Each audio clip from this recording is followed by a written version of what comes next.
أعوذ بالله من الشيطان الرجيم. بسم الله الرحمن الرحيم.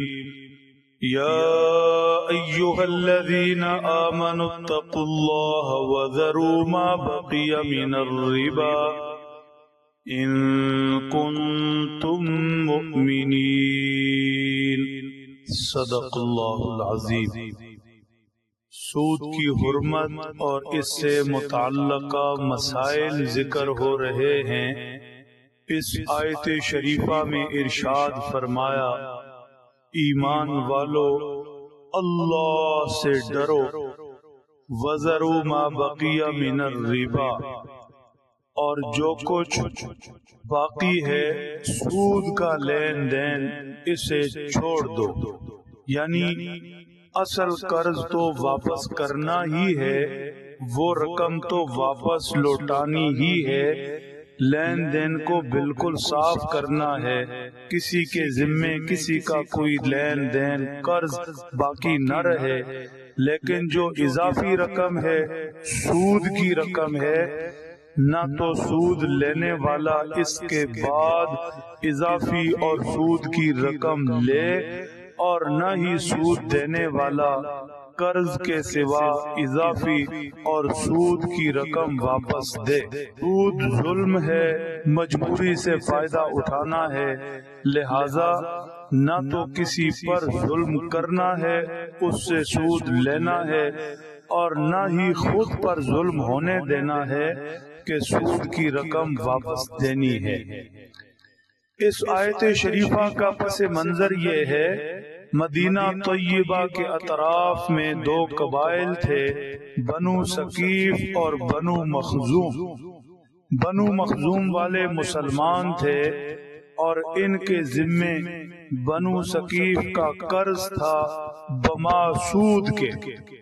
بنو ثقیف کی طرف سے مطالبہ تھا، اصرار تھا کہ قرض بھی واپس کریں اور سود کی رقم بھی واپس کریں۔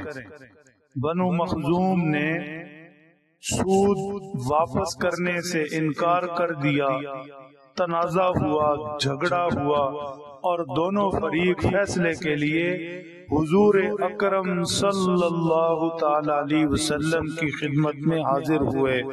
اس موقع پر یہ آیت شریفہ نازل ہوئی، یا ایھا الذین آمنوا اتقوا اللہ وذروا ما بقی من الربا، ایمان والو اللہ سے ڈرو اور جو سود کی رقم باقی ہے اسے چھوڑ دو، ان کنتم مؤمنین، اگر تم واقعی ایمان والے ہو۔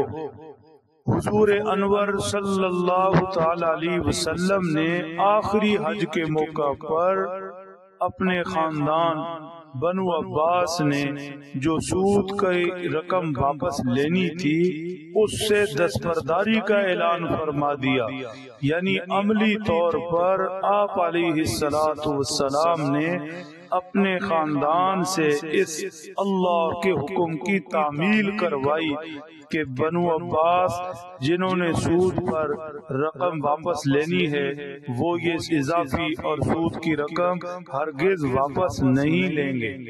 یہ چیز بھی پیش نظر رہے کہ اللہ جل شانہ نے اضافی اور سود کی رقم کے لین دین سے منع فرمانے سے قبل ارشاد فرمایا، یا ایھا الذین آمنوا اتقوا اللہ، ایمان والو اللہ سے ڈرو، ایمان والو اللہ سے ڈرو، ایمان والو اللہ سے ڈرو۔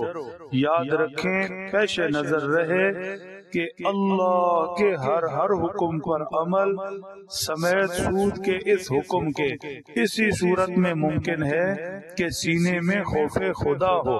خوف خدا ہوگا، اللہ کا ڈر ہوگا تو اللہ کے حکموں پر عمل آسان ہوگا۔ محض علم نہیں، خوف خدا چاہیے، محض علم نہیں، خوف خدا چاہیے۔ آج دیکھ لے، کیا کوئی علم کی کمی ہے؟ علم تو بہت ہے، ہر ایک سود کی حرمت کو جانتا ہے، اللہ کے خلاف سود اعلان جنگ ہے، اس چیز کو سمجھتا ہے، باوجود اس کے عمل کی شکل موجود نہیں۔ سود کا لین دین ہو رہا ہے، اور دھڑلے سے ہو رہا ہے، اس کی بنیاد کیا ہے کہ آج علم کی کمی نہیں، اللہ کے ڈر کی کمی ہے۔ اس کے لیے کوشاں ہونا چاہیے، سینہ اللہ کے ڈر سے آباد ہو تو جسم اللہ کے حکموں کا پابند ہوتا ہے۔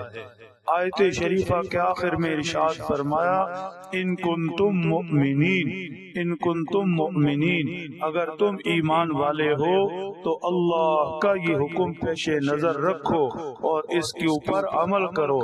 ایمان کا تقاضا یہ ہے کہ اگر ایمان ہے تو پھر سود کا لین دین اللہ کے حکم کے پیش نظر نہیں کرے گا، اور خدا نخواستہ اگر سود کا کاروبار جاری ہے، لین دین جاری ہے، اور اسے مجبوریوں یا دوسرا کوئی نام دیا جا رہا ہے تو ایمان میں کمی ہے۔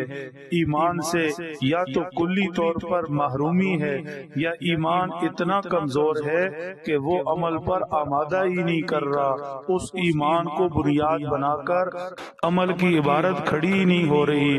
اس لیے ایمان کی فکر ہونی چاہیے، ایمان کی فکر ہونی چاہیے، ایمان کی فکر ہونی چاہیے۔ اللہ سمجھ دیں، عمل کی توفیق بخشے۔